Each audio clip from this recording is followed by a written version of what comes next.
Olha só, gente, o ministro André Mendonça, do Supremo Tribunal Federal, interrompeu o julgamento de recursos envolvendo 4 investigações contra o presidente Jair Bolsonaro.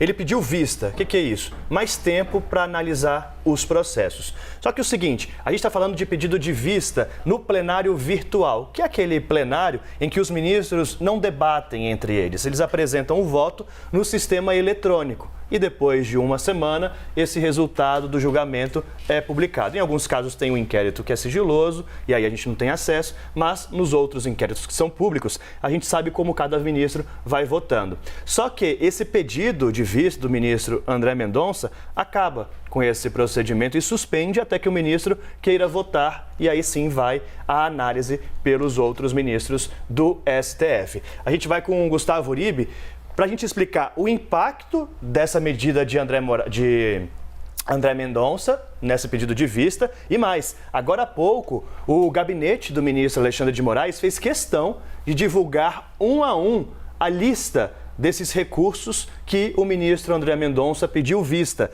e esclareceu que, como foi divulgado em alguns veículos, não há nenhuma pauta para analisar quebras de sigilo. Vamos lá, Gustavo Uribe vai detalhar para a gente. Uribe, bom dia. Bom dia a todos, bom dia Daniel, bom dia Marcela. Justamente um dos possíveis argumentos de André Mendonça para o pedido de vista, que era em relação à quebra dos sigilos, não existe nestes recursos que estão sendo julgados. Este era um julgamento que era uma derrota já garantida ao Palácio do Planalto, porque a maior parte dos ministros do Supremo Tribunal Federal não iam levar em diante esses recursos, iriam dar a causa para Alexandre de Moraes para a continuidade dessas investigações. É por isso que a ideia era aproveitar o timing. Uma semana antes do ministro Alexandre de Moraes assumir o Tribunal Superior Eleitoral, que desse, assim, argumentos para ele e até justificativas para a atuação dele até agora no Supremo Tribunal Federal e para que ele tivesse mais força e também unanimidade ao tentar, então, ao assumir o Tribunal Superior Eleitoral. André Mendonça acaba jogando água no chope, então, de Alexandre de Moraes. Primeiro, não tem data para retorno. E há uma avaliação de ministros do Supremo Tribunal Federal de que André Mendonça pode colocar o tema à baila novamente apenas após as eleições deste ano. Então, primeiro, prejudicou essa estratégia política de Alexandre de Moraes. Segundo, a ideia de colocar no plenário virtual era justamente para que não houvesse discussão, porque no plenário virtual os votos são colocados e não há a mesma discussão de plenário, justamente para que não houvesse posições contrárias à de Alexandre de Moraes. Ao fazer este posicionamento e não dar um prazo de retorno, o que faz André Mendonça? Mostra publicamente que ele está alinhado ao Palácio do Planalto. E mais, André Mendonça mostra que o apoio a Alexandre de Moraes não é unanimidade no Supremo Tribunal Federal. Então, o que a gente pode observar, e a gente apurando nos bastidores, foi mais uma decisão política do que técnica.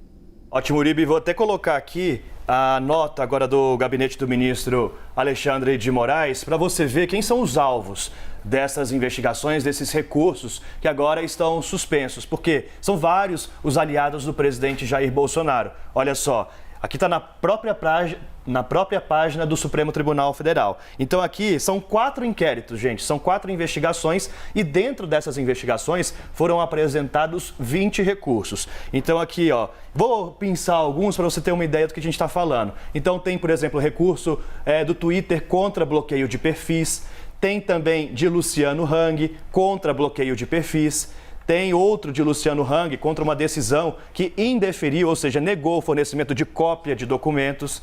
Tem mais um do Twitter contra bloqueio de perfis. Tem o da Bia Kicis, deputada, contra a decisão que indeferiu um pedido de levantamento de sigilo dos autos. Tem do Facebook contra o bloqueio dos perfis de Daniel Silveira. Então perceba que são assuntos bastante delicados que foram suspensos agora à análise pelo ministro André Mendonça. Tem ainda aqui, ó, Oscar Facuri contra o empresário Oscar Facuri, contra uma decisão que indeferiu, negou pedidos de fornecimento de cópia de documentos, de desbloqueio de redes sociais e de arquivar investigações.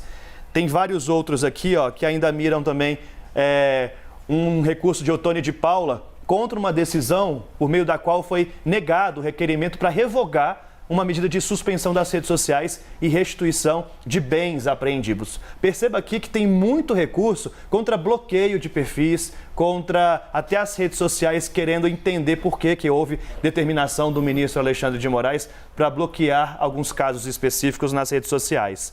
Tem ainda aqui também, do próprio presidente Jair Bolsonaro contra a decisão que acolheu uma notícia-crime do TSE e instaurou o inquérito relacionado às urnas eletrônicas. E aqui, gente, um esclarecimento bastante importante, por isso que a gente detalhou agora há pouco com o Uribe.